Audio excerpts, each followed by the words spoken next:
Una vez más es un verdadero placer compartir con todos ustedes nuestro programa Mejor Cada Día. Muy bienvenidos y muy bienvenidas. Y bueno, hoy vamos a hablar de un tema interesante, como creemos que son casi todos nuestros temas.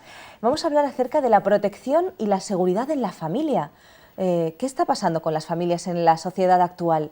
Hay tantas personas que están sufriendo, que lo están pasando mal. ¿Las protegemos adecuadamente? ¿Se lo han preguntado alguna vez?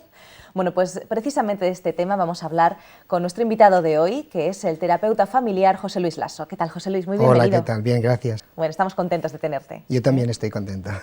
Y bueno, como siempre, comenzamos con la sección de opinión pública, en la que vamos a ver un poquito qué opinan ustedes sobre este tema. Hombre, yo siempre pretendo proteger y cuidar a mi familia, hablando mucho con mis niñas, con mi esposo, siempre que haya una comunión verbal, ¿no? Yo creo que eso ayuda mucho.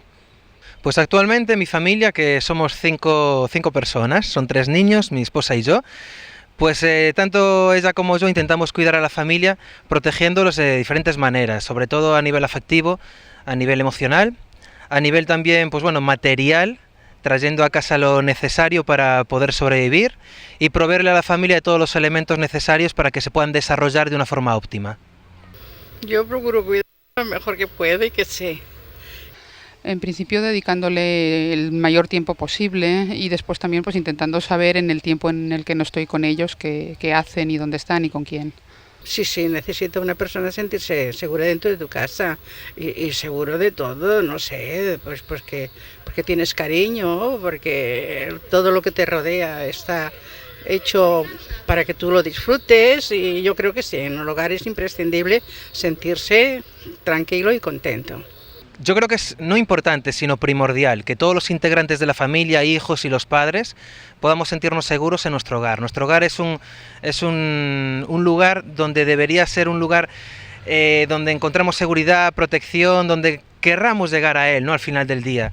Sí, es necesario sentirse seguro y seguros en el sentido del amor, del afecto, que no tengan necesidad de buscar lo que no se le da en casa, afuera, ¿no? Seguros de que suceda lo que suceda, la familia no les va a fallar. Sobre todo pues quizá cuando los niños ya son un poquito mayores y temen defraudar a los padres, o cuando suceden cosas que saben que no cumplen las expectativas de los padres, que tengan la seguridad de que la familia va a estar siempre. Yo creo que las medidas básicas en un hogar, sobre todo protección absoluta, si hay que poner barreras, objetos que sean punzantes o que puedan romperse y lesionar a los niños lo más retirado posible. Lógicamente ya no mencionamos medicamentos y otras sustancias que pueden ser tóxicas, ¿no? Yo creo que en todos estos casos el sentido común es lo más prudente. Para mí es que es muy fundamental el diálogo. Y cuando aún enseñándole a que no metas un dedo en un enchufe, con eso tú ya les mira cariño, que eso, que lo otro, estás hablándole al niño, yo creo que con eso lo proteges. Medidas de protección desde el punto de vista físico, pues hay todo un mundo pensado para proteger a los pequeñitos, a los bebés, a los niños que empiezan a moverse independientes. Medidas de protección pensando en un niño quizá mayor, pues sería controlar todo lo que son todos los medios audiovisuales tal vez, o el tiempo que dedican o que pasan, qué cosas están haciendo en el hogar, aunque estemos todos en casa, si no están directamente bajo nuestra supervisión, que tienen que pasar momentos solos jugando. Es complicado.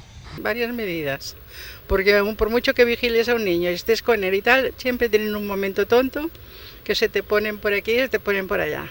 O sea, hay que tener mucho cuidado con todo, con los fuegos, con cualquier cosa. Hay que estar siempre encima de ellos. Por supuesto, sus padres, estar siempre al cuidado. Este cuidado no se le debe dejar a nadie. Nosotros como padres siempre hemos de estar atentos a ellos y en toda cuestión estarles protegiendo, ¿no? Por los padres. Supongo que los padres, los abuelos, inclusive los profesores.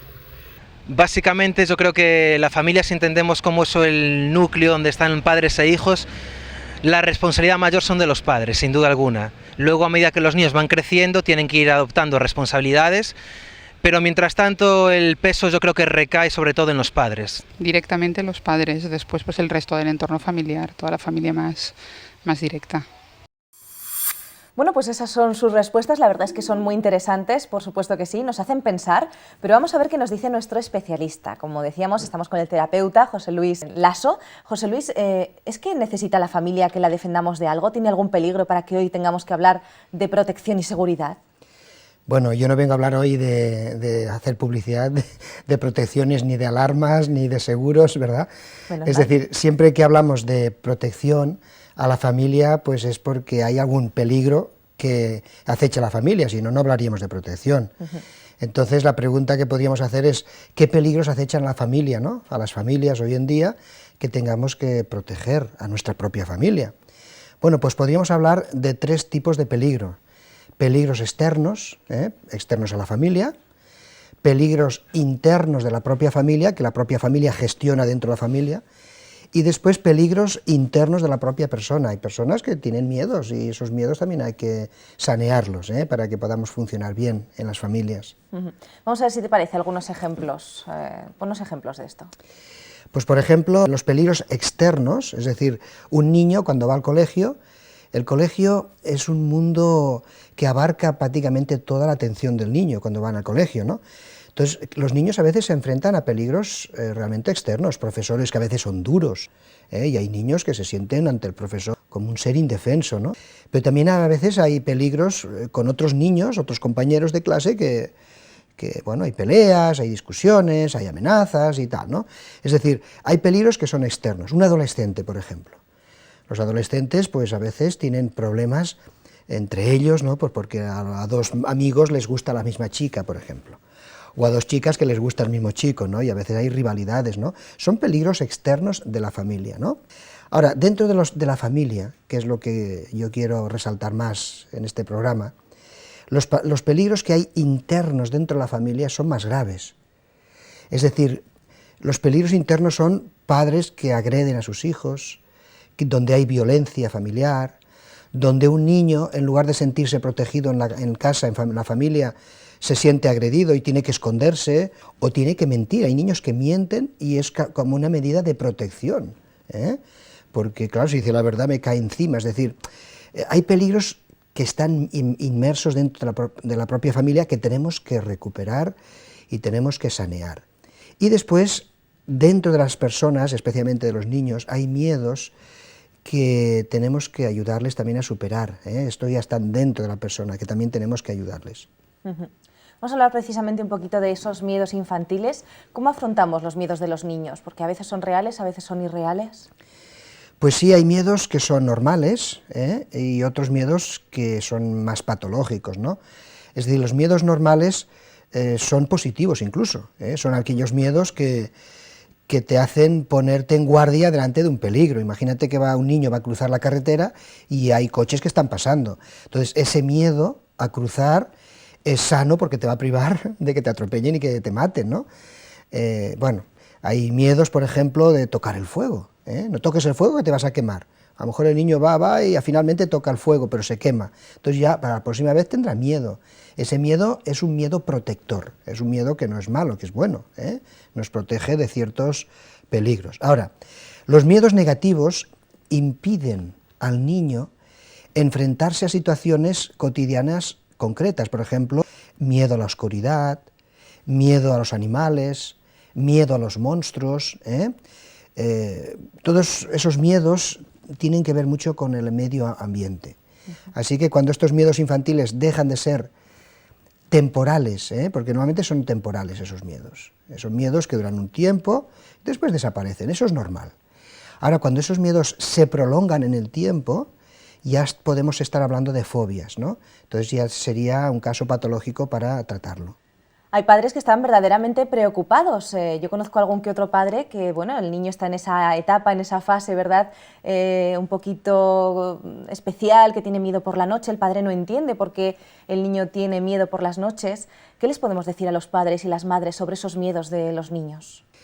Bueno, podemos decir que los miedos infantiles en principio es un fenómeno universal, no es cultural, no es de un país o de una zona del mundo. Todos los niños en todos los sitios de este planeta tienen ciertos miedos y son normales, son universales y en principio no hay que preocuparse en exceso, a menos ahí está el tema, a menos que se prolonguen mucho en el tiempo. Es decir, hay miedos que son normales en ciertas edades, pero cuando pasa esa edad ya deja de tenerse miedo, con lo cual ya pasó esa etapa, ¿no? Y pueden tener miedos de otras cosas, ¿no? Ahora, cuando ese miedo propio de un niño de 3 años, por ejemplo, se va prolongando y cuando tiene 10 todavía tiene el mismo miedo que cuando tenía 3 años, eso ya hay que tratarlo, ¿eh? ¿Y cómo saben los padres cuánto tiene que durar un miedo? Por ejemplo, este amigo del que hablo, pues por ejemplo, que su hija tiene miedo a la oscuridad. ¿Cuántos años tiene que durar eso para ser normal? Porque claro, a él ya no le parece normal, porque no ve películas especialmente raras, porque va a una guardería concreta, porque, en fin, no entiende por qué tiene miedo por la noche y no sabe, evidentemente, hasta qué edad es normal que tenga miedo por la noche. Bueno, yo quiero comentarte, vamos a comentar los miedos que hay en cada edad y así veremos si es normal en esta edad o no es normal en aquella edad, ¿no? Por ejemplo, los bebés cuando nacen, se ha comprobado que no tienen ningún miedo, o sea, que no venimos genéticamente predispuestos a tener miedos, no. Un bebé normalmente está tranquilo, placentero, confía completamente en su madre, en su padre, no hay miedos, ¿eh? Hasta los 6 meses, incluso hasta el primer año, se cree que no hay miedos, especialmente los 6 primeros meses no hay miedos.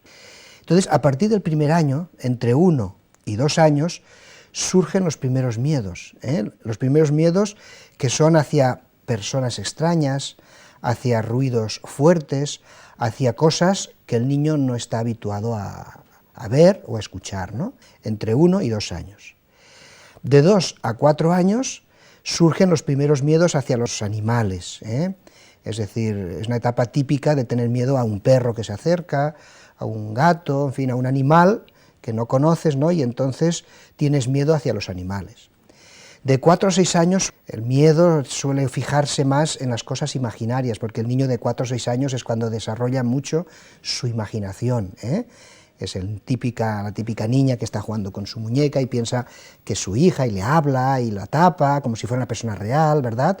O niños que juegan pues con coches y es un coche de plástico, pero le pone motor, le pone sonido, ¿verdad? Es decir, es la etapa típica de la imaginación de los niños. Por lo tanto, los miedos son imaginarios, miedos a la oscuridad, miedo a los monstruos, miedo a los fantasmas, a algún personaje de cine, y ahí tengo que hacer un inciso porque a veces los niños ven toda clase de programas en la televisión, todo tipo de dibujos animados, que parece que son todos inocentes, pero no son tan inocentes, hay dibujos ahora muy agresivos, y todo eso se va fijando en la mente del niño, y eso puede generarle miedo por la noche.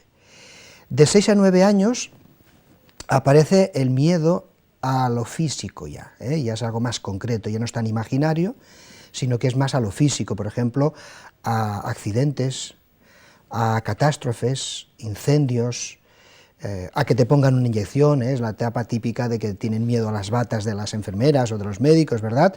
A enfermedades, a heridas, a sangre, en fin, todas esas cosas que es un miedo ya al dolor físico, de 6 a 9 años.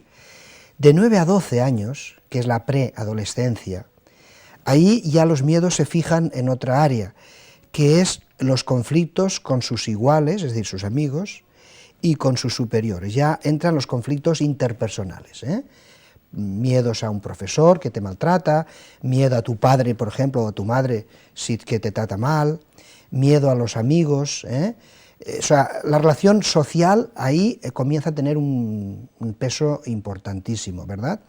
Así que también miedo a la separación de los padres, aparece más en esa etapa, entre 9 y 12 años. Si un niño de esa edad ve que sus padres no se llevan bien, que hay problemas, entonces ahí les entran angustias, ese miedo, ¿no?, de mis padres se van a separar. Son muy sensibles justamente en esa edad preadolescente. Y cuando llegamos a la adolescencia, los miedos de la preadolescencia continúan, es decir, son miedos sociales, de amigos, de profesores, de padres, pero además se añade otro miedo, que es la propia imagen, la propia autoestima de la persona, ¿no? El adolescente, su autoestima normalmente es muy sensible, cómo me trata mi amigo, mi amiga, mi imagen, si me ha salido un granito, no me ha salido un granito en la cara, es decir, Los miedos también se centran mucho en la propia persona, en su propia autoestima, en su propia imagen hacia el exterior. Y entonces esos miedos hay que tenerlos en cuenta cuando tenemos hijos. Ahora, cuando un miedo, por ejemplo, de un niño de 2 a 4 años, que por ejemplo es miedo a los animales, se presenta ya en un preadolescente y ha durado durante todo ese tiempo, entonces podríamos ya hablar de una fobia, ¿no?, que había que ser tratada. Interesante. Hay problemas que tienen algunos niños, como por ejemplo la ansiedad infantil, que en algunas ocasiones parece que está relacionada también un poquito con los miedos, ¿no? Sin lugar a dudas. La ansiedad es una emoción no controlable que surge cuando una persona se siente en peligro, bien sea real o bien sea imaginario, pero para esa persona es un peligro, ¿no?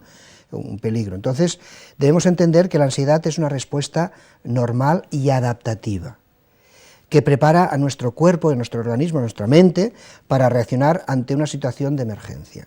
El cuerpo se prepara para una respuesta de escape o huida, ¿no? Por ejemplo, cuando una persona se siente ante un peligro, hay ciertas manifestaciones que son fisiológicas, que se producen en nuestro organismo. Por ejemplo, las manos te empiezan a sudar, ¿verdad?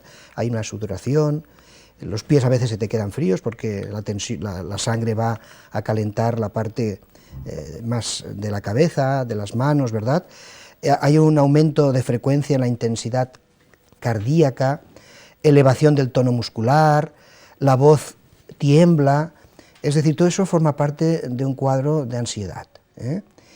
Los padres debemos estar muy atentos a los niños cuando cambian de colegio, cuando los niños vienen del colegio, tenemos que estar muy atentos a estas cosas, ¿no? Si el niño está ansioso, si el niño está temeroso, porque posiblemente el niño esté viviendo una situación que le está causando ansiedad, que le está causando miedo, temor, y el niño no es capaz de verbalizarlo, de decírnoslo.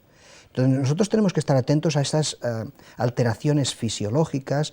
El niño también estará más nervioso de lo normal, ¿verdad? Y entonces averiguar qué es lo que le está causando esa ansiedad. Puede ser un peligro exterior, como hemos dicho, del colegio, pero puede ser un peligro del interior, de la propia familia, o dentro del niño también, por algún miedo que tiene y que no ha superado. José Luis, otra pregunta que te podemos hacer es ¿de dónde surgen los miedos? ¿Qué origen tienen? Se ha hecho un estudio sobre esto y parece que la mayor parte de los miedos infantiles se generan en el propio entorno familiar. Es curioso, ¿eh? O sea, no es fuera. En el colegio pueden vivir ciertos peligros, pero la mayoría son patrones familiares. Se ha comprobado también que padres con tendencias a la ansiedad generan hijos con tendencia a la ansiedad. Padres temerosos, porque tienen muchos miedos ya, los padres también, generan en los propios niños esos miedos, con lo cual el niño refleja, es como un espejo, muchas veces, de lo que se está viviendo en la familia, ¿no? Yo no sé si hay más miedos o tipos de miedos que son absolutamente comunes y que nos los podemos encontrar habitualmente. Bueno, realmente hay muchos miedos, pero sobre todo los miedos a los cambios. O sea, hay miedos que son comunes a todos los niños, a todas las personas. Es decir, cuando un niño cambia de colegio, o cuando un niño va del colegio y tiene que ir al instituto, o del instituto a la universidad, todos esos cambios generan una cierta ansiedad. Igual que si tú y yo pues tenemos que cambiar de vivienda o de lugar de residencia, nos tienen que trasladar a otra ciudad, ¿verdad?, a otro ambiente, conocer a otras personas, adaptarnos a un nuevo trabajo. Todo eso genera una cierta ansiedad, pero es normal. Es normal, pero hay que tenerlo en cuenta. Es decir, si nosotros vamos a cambiar de domicilio o el niño va a cambiar de colegio, habrá que hablar con él, habrá que prepararlo, habrá que decirle, mira, no pasa nada, vas a tener otros amiguitos, otros profesores, ¿verdad? Hay que normalizar la situación, verbalizando la situación. Entonces, uno de los miedos es a los cambios, otro a personas desconocidas. Los niños a veces tienen miedo a las personas desconocidas. Bueno, también hay que hablar con los niños para que no se fíen de todas las personas desconocidas tampoco, porque hay peligros reales, ¿no?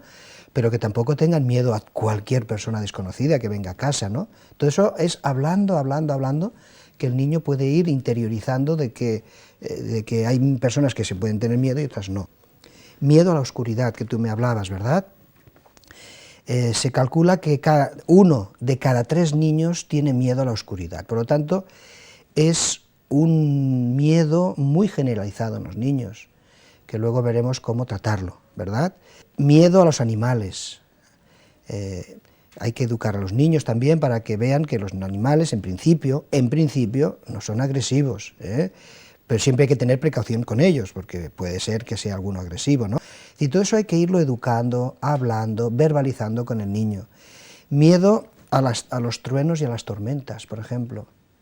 Hay niños que tienen mucho miedo cuando hay truenos y tormentas, parece que se va a caer el mundo encima, ¿verdad? Entonces todo eso hay que verbalizarlo. Mira, son fenómenos naturales, tranquilo, no va a pasar nada. Solamente que hay, pues eso, luminosidad, ruido y tal y cual, ¿no? Miedos escolares. Ahí sí que tenemos que estar muy atentos para ver si los niños tienen ciertos miedos de ir al colegio, si hay niños que tienen pánico. Yo he visto niños, sobre todo cuando son más pequeños, cuando van en la primaria o a la guardería, ¿no? Yo he visto niños con unos berrinches tremendos, no querían ir al colegio, y la mamá arrastrando al niño por la acera, y el niño llorando que no quería ir. Eso es un verdadero trauma para ese niño. Esos niños, si viven eso como un trauma, cuando sean más mayores, es que eso les va a durar toda la vida. Después es que el colegio para ellos será casi como un tormento, como una tortura, ¿no? Entonces todo eso hay que irlo verbalizando, y sobre todo los miedos también a la separación. Hoy que vivimos una época donde hay tanta separación de matrimonios y de familias que se rompen, tenemos que atender mucho a los niños. Los niños no tienen ninguna culpa de que sus padres se separen, pero ellos les gusta y quieren y necesitan ver a sus padres unidos, no separados. Y eso genera miedos, y hay que tranquilizarlos y hablarles tranquilamente para que ellos puedan entender todas las situaciones que nos toca vivir en la vida. Supongo que esos son algunos consejos también para aquellos padres, ¿no?, que están pasando en estos momentos por estas circunstancias y que tienen niños, que tienen miedos, y esos padres pues quieren ayudarles. Pero ¿qué consejos un poquito más empacados, digamos, podrías darnos para esos padres que están en estas circunstancias? Pues mira, tengo una especie de decálogo. Hay decálogos para todo en la vida ya, ¿eh? Entonces tengo una especie de decálogo contra el miedo infantil, ¿eh? Podríamos ir comentando todos esos puntos porque realmente da mucho de sí. ¿Te parece? Sí, sí, claro. Bueno, pues el primer punto sería: haz que el niño se sienta seguro. Es decir, nosotros como padres tenemos que procurar que nuestros hijos se sientan seguros. ¿Cómo? Pues nosotros tenemos que cuidar nuestras emociones. Es decir, cuando vamos, por ejemplo, con el coche por la carretera o por la autovía y nos encontramos con un atasco o con alguien que se nos ha cruzado delante, ¿verdad? ¿Cómo reaccionamos nosotros? Y más cuando tenemos los niños detrás. Y los niños aprenden nuestras reacciones. Si nosotros reaccionamos violentamente, que hay gente que es muy violenta en el volante, ¿no?, y empieza a gritar, a insultar y tal, entonces el niño está aprendiendo esos comportamientos. Si nosotros vamos al supermercado, por ejemplo, y hay una cola enorme para pagar, ¿no?, y empezamos allí a ponernos nerviosos y a discutir con la cajera y con no sé quién, y los niños están con nosotros, los niños están aprendiendo esos comportamientos. Por lo tanto, no estamos aportando tranquilidad. Ellos están aprendiendo que ante situaciones de tensión hay que reaccionar violentamente. Eso es lo que ellos están aprendiendo, y se lo estoy enseñando yo, que eso es lo más grave. Por lo tanto, primero tenemos que conseguir que el niño se sienta seguro ante situaciones adversas, difíciles, que nos encontramos en la vida siempre, ¿no? Pero nosotros, según como reaccionemos nosotros, le estamos educando a él para que reaccione igual. Segundo, disimula tus propios miedos en su presencia. Los adultos también tenemos miedos que no hemos superado, algunos son hasta de la infancia, y otros que se van generando a lo largo de la vida. Bueno, pues intentemos disimularlo delante del niño, Vamos a hablar con nuestro cónyuge, con esposa, esposo, ¿no? Y entonces ahí podremos dialogar entre adultos, podremos dialogar al mismo nivel de cuáles son mis miedos, cuáles son mis preocupaciones y tal. Pero no transmitamos eso al niño, porque el niño es un ser más frágil, está en periodo de formación. Entonces, si yo le transmito mis propios miedos, lo que estoy es imprimiendo en su carácter, en su mente, mis propios miedos, y él los tendrá también. Por lo tanto, tendré que disimular mis miedos, ¿verdad? Bueno, pues la verdad es que es muy interesante y vamos a seguir hablando de este tema inmediatamente después de la pausa. Ya saben que tenemos en estos momentos una pausa que hacer y ya saben que en estos momentos, en cada programa, les informo que tenemos unos cursos interesantes a través de Internet, totalmente gratuitos, que eso también es muy importante, y bueno, que pueden disfrutarlos, así que ofrececursos.org. En estos momentos les invitamos a visitar Internet, pero vuelvan enseguida porque seguimos aquí en Mejor Cada Día. La Voz de la Esperanza te invita a través de su página web vozesperanza.com a descubrir 4 interesantes cursos por Internet de forma totalmente gratuita y sin compromiso. Curso La Biblia Habla. ¿Quieres conocer más de la Biblia y disfrutar de todas las bendiciones que ella puede aportar a tu vida? Entonces este es el curso perfecto para ti. Curso Tesoros de Vida, para estudiar la Palabra de Dios desde la moderna perspectiva del siglo XXI. Curso Salud y Vida. ¿Quieres aprender a disfrutar cuidándote? Entonces, ¿a qué esperas? Apúntate ya. Curso La Fe de Jesús. Estudios bíblicos de ayer, de hoy y de siempre. Ya sabes, visita hoy vozesperanza.com y disfruta a través de la red de nuestros cursos gratuitos. vozesperanza.com.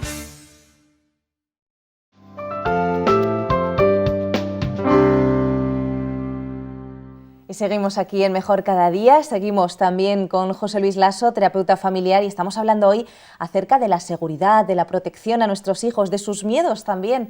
En fin, nos interesa todo lo que tiene que ver con la salud física, mental, social de nuestra familia y sobre todo pues con esos miedos y con esos problemas que a lo mejor podemos solucionar. De hecho, José Luis nos estaba diciendo en la primera parte del programa, pues un poquito un decálogo nos estabas dando para que esos papás que tienen en estos momentos niños con miedos, pues puedan ayudarles, ¿no? De alguna manera. Vamos a hacer, si te parece, un pequeño resumen del punto 1 y 2 que hemos tratado en la primera parte del programa y después seguimos con el punto número 3. Bueno, un pequeño resumen, hemos dicho en el punto número 1, de que los padres reaccionen de forma positiva ante situaciones de estrés, ¿no? Por ejemplo, un atasco en la carretera o cualquier otra cosa, porque el niño finalmente va a aprender esos comportamientos también. El segundo, hemos dicho que si nosotros tenemos miedos también, los padres, que a veces tenemos miedos, porque somos seres humanos, pero que intentemos disimularlos delante de los niños, que no los exageremos. Hay madres que exageran incluso sus propios miedos. Y entonces el niño aprende que ante esa situación la reacción tiene que ser esta, porque la mamá lo hace o el papá, ¿no? Bueno, podemos pasar al punto número 3. El punto número 3 sería no sobreprotejas a tu hijo. La sobreprotección tampoco es buena, ¿eh? Es decir, tenemos que proteger, el programa es ese que estamos tratando, protección a nuestros hijos, pero protección sí, pero sobreprotección no. O sea, tampoco tenemos que poner un caparazón al niño y encerrarlo en una burbuja de cristal para que no tenga ningún problema en la vida, ¿no? Si la vida nos trae problemas. Y el niño también tendrá que ir aprendiendo a superar esos problemas que él tiene, los miedos o los temores, pero nos tiene a nosotros a su lado, eso es lo importante, ¿eh? No sobreproteger para que no generemos personas dependientes de nosotros, sino que nuestro objetivo es que nuestro hijo crezca y de una manera más o menos autónoma, ¿no? Pero siempre con nosotros a su lado, ¿no? Esos son un poquito los puntos 1, 2, 3, 4, vamos con el punto 5.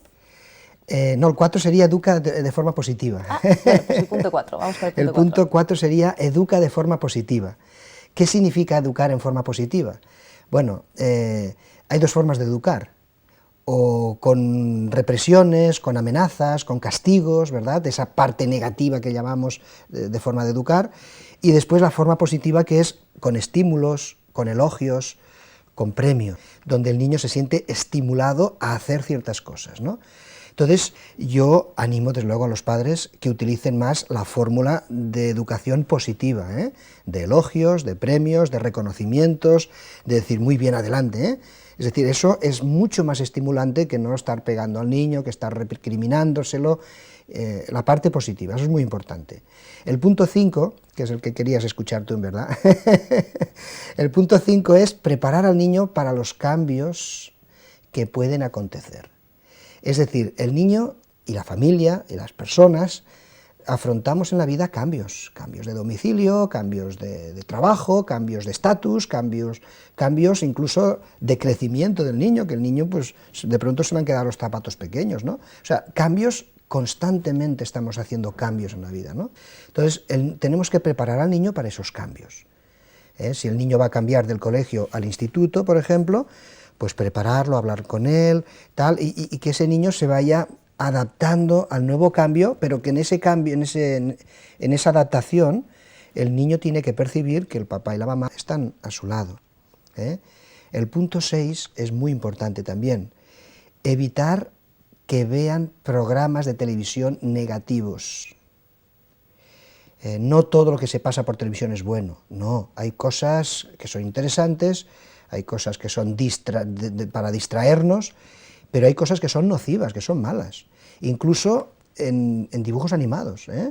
A veces pensamos que dejamos a los niños delante de la televisión y que vean todos los dibujos animados que quieran, y nosotros estamos en nuestros quehaceres y tal, pero sabemos lo que están viendo nuestros hijos. Hay dibujos animados que son violentos, hay dibujos animados que generan miedos a los niños, porque aparecen monstruos, aparecen personajes irreales, ¿no? Y que esos niños lo van grabando en su mente, y después por la noche pues es normal que tengan miedos, es decir, han estado bebiendo de una fuente que le está causando miedos.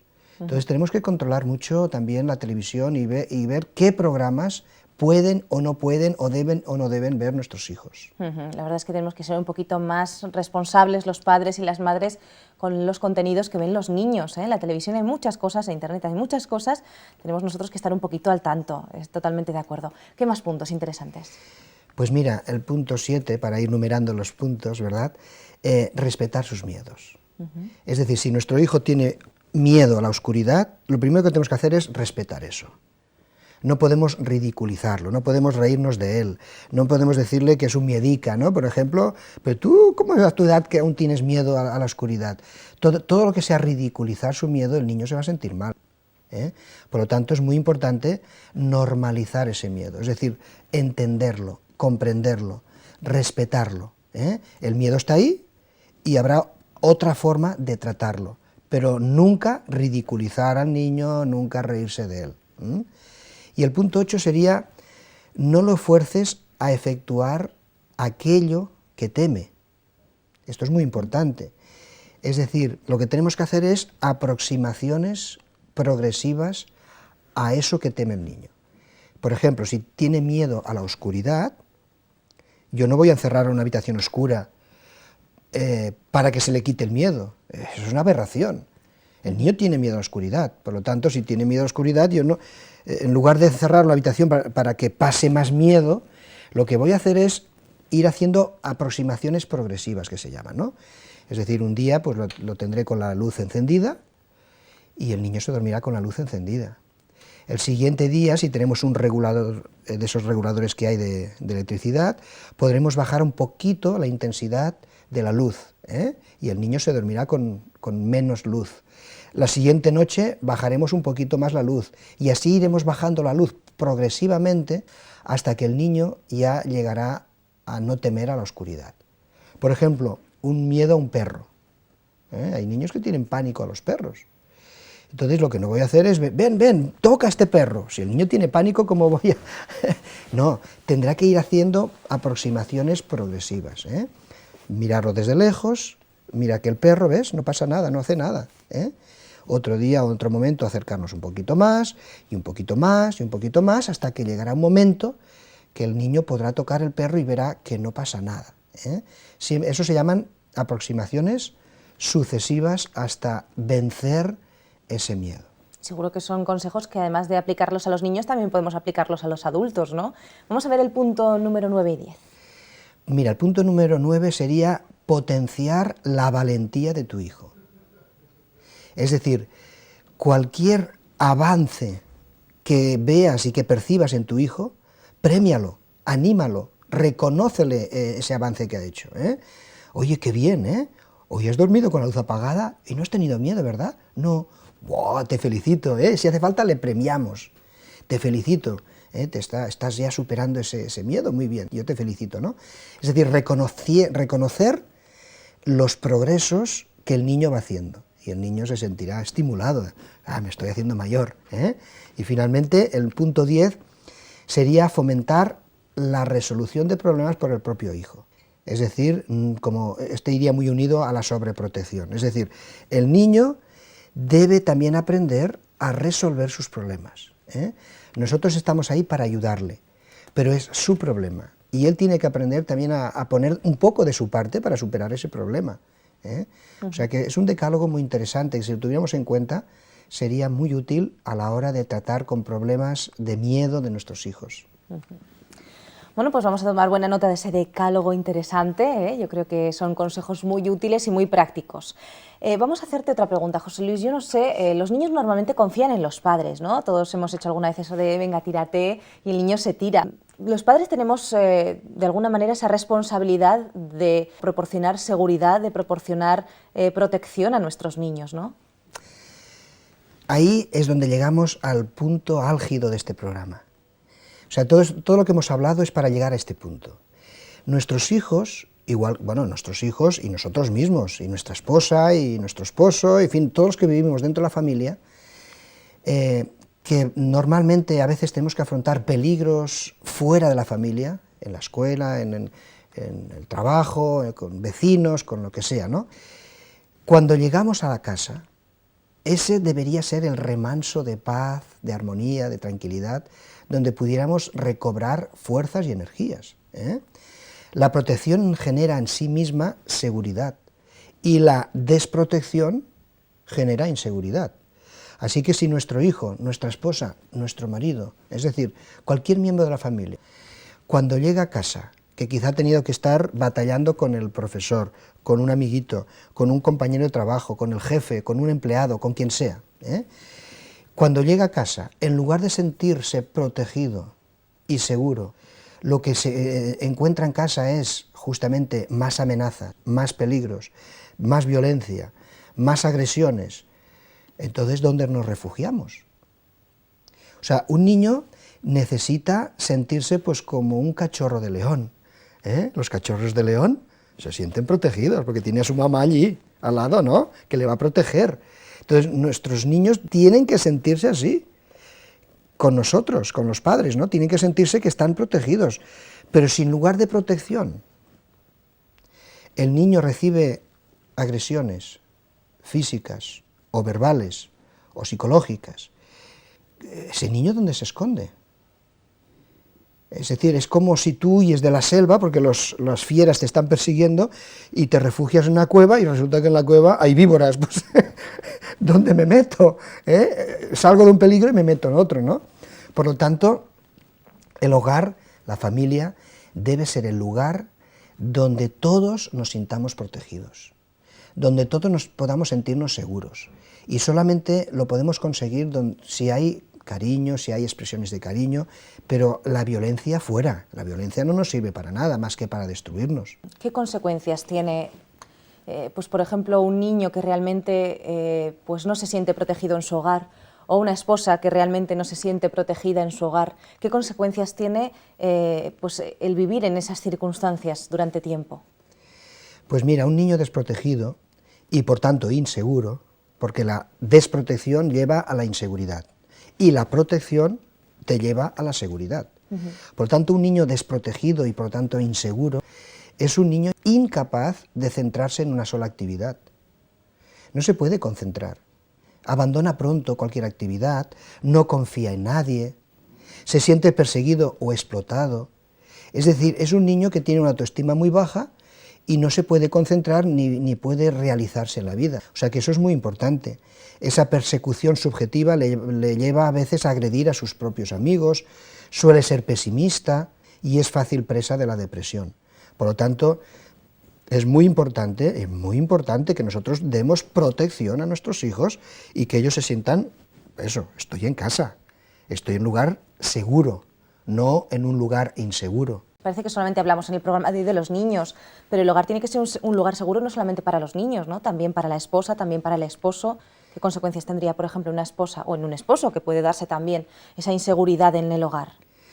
Pues las consecuencias son las mismas, ¿eh? Es decir, hablamos mucho de los niños, pero un adulto finalmente es un niño que ha cumplido años y respondemos más o menos a los mismos esquemas psicológicos. Es decir, una esposa o un esposo, yo me he encontrado en terapia personas que en lugar de ir a casa cuando terminan el trabajo, como en casa hay un nido de víboras, ¿verdad?, prefieren marcharse con los amigos al bar, hacer deporte y retrasar lo máximo posible su vuelta al hogar, ¿verdad?, porque a nadie le gusta vivir con un peligro permanente. Por lo tanto, tanto los niños como los adultos necesitamos imperiosamente tener ese remanso de paz, de tranquilidad, de seguridad cuando volvemos a casa. Y eso está en nuestras manos, ¿eh? O sea, no es las paredes que nos van a dar protección y seguridad, también nos la dan de la climatología. Sobre todo necesitamos sentirnos seguros con las personas que viven dentro, que la persona que tengo enfrente de mí no sea una amenaza para mí, que no sea un agresor, sino que sea mi amigo, mi amiga, mi hijo, mi hija, mi esposa, mi esposo, personas que yo quiero, o se supone que quiero, y debo tratarlas y me deben tratar con cariño. El problema de muchos padres, y ya estamos terminando el programa, es que a veces desean que el niño viva tan a gusto que a veces no saben muy bien poner los límites, ¿no? Y dan una libertad que a veces se convierte en libertinaje. ¿Dónde está un poco, cómo podemos saber si estamos dando libertad o estamos dando justo lo contrario? Bueno, nuestros hijos siempre quieren algo de libertad y la necesitan, ¿eh? Dependiendo de la edad, deben tener más libertad cuanto más mayores son y menos libertad cuando son más pequeños, ¿verdad? Pero también necesitan límites, porque psicológicamente el niño necesita que le pongamos unos límites. Si no, el niño también crece de una manera anárquica, no sabe lo que puede hacer, lo que no puede hacer. Necesitan normas, necesitan que nosotros marquemos bien las normas y que sepan que esas son las normas que debe seguir, ¿no? Pero eso tiene que ir cambiando a lo largo del tiempo a medida que el niño crece. No puedo tratar igual a un hijo con 14 o 15 años que a un hijo cuando tiene 10 años o 11 años. ¿Por qué? Porque se ha hecho más mayor y las normas pueden variar un poquito, ¿no? Pero los niños siempre necesitan normas, límites y al mismo tiempo un cierto grado de libertad. Si tuvieras que dejarnos con unas ideas básicas, aunque seguidamente vamos a tener en pocas palabras, pero algún consejo básico para esos padres que en estos momentos están preocupados por esos niños, que no saben muy bien cómo poder protegerles y darles esa seguridad que necesitan, o esas esposas o esos esposos, ¿qué les dirías? Yo les diría a los padres que se preocupen de generar en casa, en la familia, un ambiente favorable, un ambiente donde todos nos podamos sentir tranquilos, seguros, no amenazados, ¿eh? El hogar debe ser esa cueva, como hemos dicho antes, donde salimos de la selva y nos metemos ahí, y ahí tenemos paz, tenemos armonía, y eso tenemos que generarlo nosotros, los que somos padres. Por lo tanto, si amas a tu familia, si amas a tus hijos, ofréceles por lo menos esa paz, esa seguridad que ellos necesitan. Bueno, pues nos quedamos con eso. La verdad es que ciertamente necesitamos vivir en un hogar que sea un poquito nuestro refugio. Si vivimos en la selva, como hacías antes ese paralelismo, ¿no? Vivimos en la selva y huimos de las fieras y nos metemos en una cueva de serpientes, pues la verdad es que nuestra vida va a ser muy complicada, muy difícil. El hogar tiene que ser un pedacito de cielo en la tierra y por eso hacemos programas como este. Así que tenemos para ustedes en estos momentos esa sección especial de resumen de las ideas principales del programa. Vamos a En pocas palabras.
Ahí teníamos un poquito ese resumen, ¿verdad?, interesante. Y lo cierto es que los niños pueden tener miedos a muchísimas cosas, pero lo más terrible es que puedan tener miedo incluso a sus propios padres. Así que vamos a hablar en la segunda opinión un poquito acerca de esos malos tratos infantiles.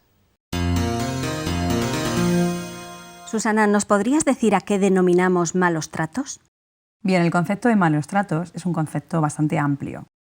Vamos a intentar definirlo brevemente. Hay malos tratos físicos, psíquicos y sexuales. Entonces, dentro de los malos tratos físicos es aquellos que son más visuales, porque se ven más. Estamos hablando de cualquier acción que haga, por ejemplo, empujones, pellizcos, cualquier tipo de agresión física, e incluso puede llegar a la muerte, ¿no? Como se sabe, desgraciadamente hay muchos casos, ¿no? Entonces, estos son malos tratos que son visibles, que un médico los puede certificar y los puede ver. Luego están los malos tratos psicológicos. Estos son más complicados de observar, porque se trata de, digamos, dejar a la mujer o a la persona a la que se está maltratando, dejarla en una posición de indefensión, aislada del resto de la sociedad, para poder manipular, controlar. Pues se ríe de ella en público, la hace sentir que es una persona que no vale para nada, que todo lo hace mal, que no hay nada que haga bien, y entonces se va sintiendo cada vez más acorralada y más indefensa y más cerrada en sí misma, ¿no? Y luego están pues, los abusos sexuales, por así decirlo, ¿no? Pues ya sabemos, forzar a la persona a hacer algo en contra de su voluntad, ¿no? Hacer el acto sexual, por así decirlo. ¿En el hogar son solo las mujeres víctimas de malos tratos? Bueno, te comento que se está dando más hincapié, más auge al maltrato hacia la mujer, porque realmente es el que más está en la sociedad, pero no es el único.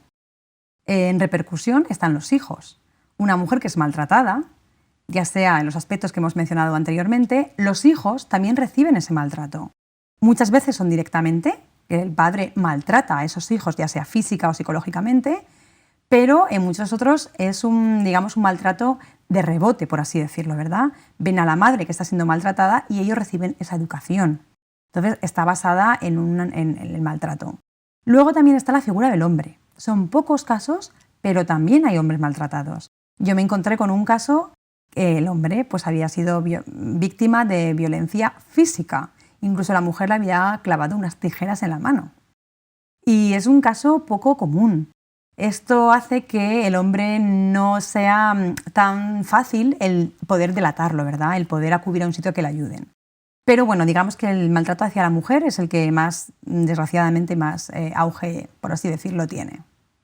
Sabemos que actualmente hay diversas actuaciones para ayudar a las mujeres maltratadas y, sin embargo, ¿por qué la mayoría no denuncian? Mira, es una buena pregunta. En cuanto a las agresiones psicológicas, pues te comento que hay un síndrome que se llama el síndrome de adaptación paradójica a la violencia doméstica, muy curioso, y que explica un poquito por qué la mujer que es víctima de violencia psicológica no es capaz de denunciar su maltrato, ¿no? Consiste en que llega a centrarse tanto en el hombre, a fusionarse hasta tal punto dentro de lo que es la figura del hombre, que ella pierde su propia identidad. Pierde la identidad y pierde todo vínculo que la relaciona con el resto de la sociedad, familiares, amigos, cualquier persona que le pueda, inducir a darse cuenta de que está en un problema. Entonces es paradójico porque llega a adaptarse tanto a esa situación que no puede discernirla. Por eso no denuncia. En cuanto al maltrato físico, la mayoría de las veces es causa de miedo.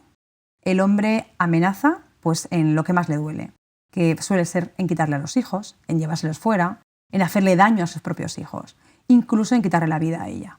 Entonces, este miedo es lo que hace no denunciar a la víctima.